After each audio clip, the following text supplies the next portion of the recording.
This time we are gonna build an augmented reality application with SwiftUI ARKit and RealityKit. As you can see, we can track one or more images at the same time with their own beautiful models.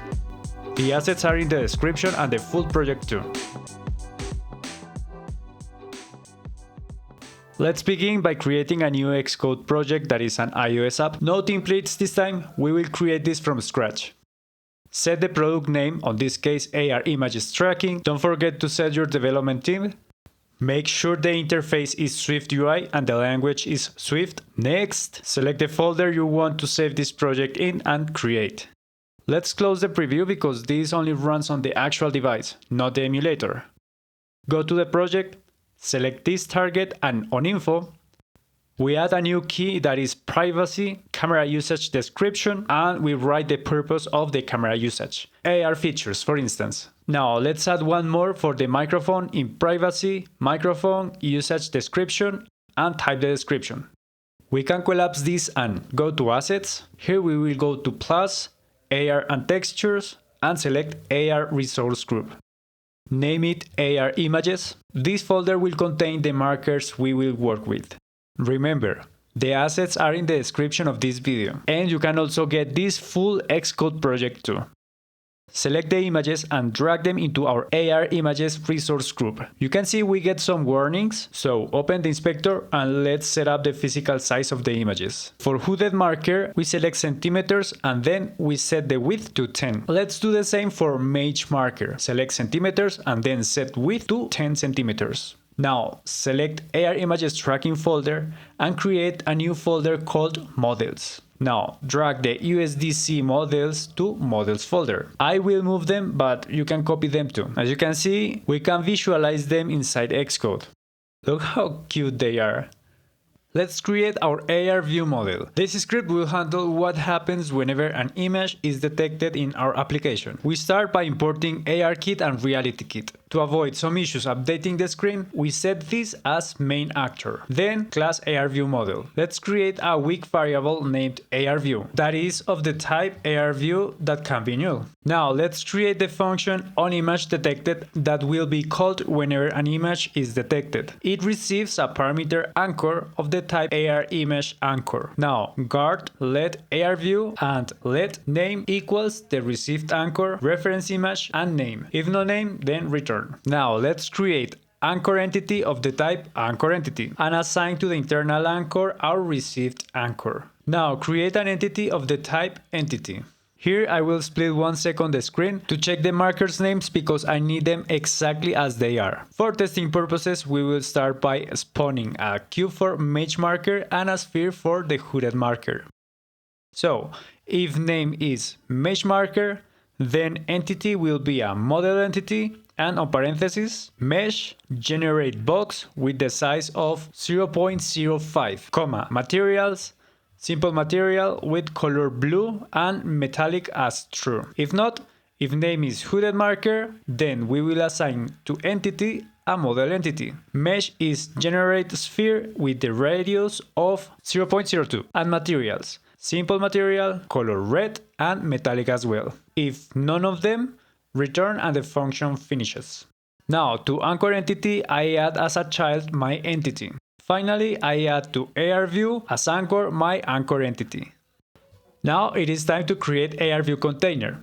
This script will wrap the ARKit UI view and it will serve it as SwiftUI view. Here we will also set the configuration for ARKit. So import SwiftUI, ARKit, and RealityKit. The struct needs to be also main actor and needs to be UI view representable. So we can put an UI view inside a SwiftUI view. Create view model that will be passed as a parameter here with the type of ARViewModel. Now let's implement the coordinator class from UI representable that will listen the events from ARKit and will tell the view model what to do with them. Create the unknown view model. Now let's create the constructor to assign the reference of the view model we will talk to. Let's implement the ARKit native function session with parameters session of the type ARSession and the anchors of the type ARAnchors. Now for every anchor in anchors, if the anchor is an ARImageAnchor, we call on the main thread the method onImageDetected from the referenced ARViewModel instance.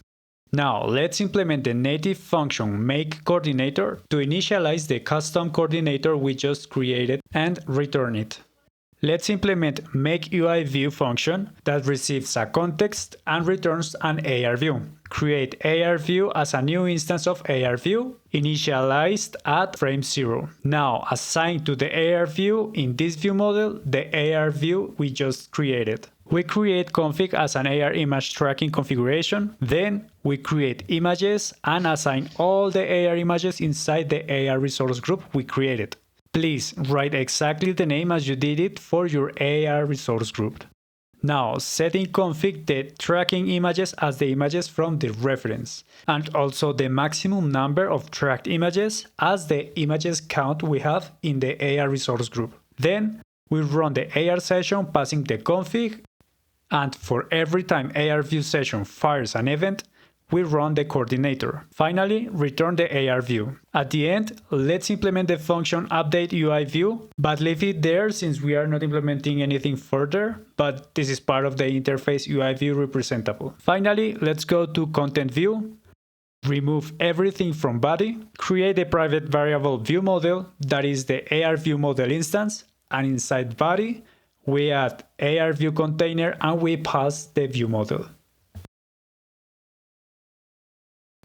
Now, click in the project and in the top, make sure to select the actual device you will use to test this application. In my case, my iPhone. Now click in Run. Okay, this is my phone. Let's allow camera access. And now let's aim to the markers. Let's go! Hooded marker has the sphere and Mage marker has the blue cube. Now that the application works, let's go to ARView model and load the actual models. We start by creating the dictionary marker to model dictionary, string to string, that will relate a marker's name to its respective model's name. Now on image detected, create the model file name found in the dictionary with the anchor's name. If not found, finish the function. Now, because the model loading process could throw exceptions, we need to wrap the process inside a do catch. So put the entity inside and move the anchor entity and ARView lines inside too. Remove the if statements. Now change the entity colon to entity equals. And then we try to load the entity by providing the model file name. Let's set up the entity scale to 0.05 and the Y position in 0.02. Let's quick run this. And the models are loading correctly. Finally, let's add the animations. So for every animation in the available animations, play in entity the animation and repeat it.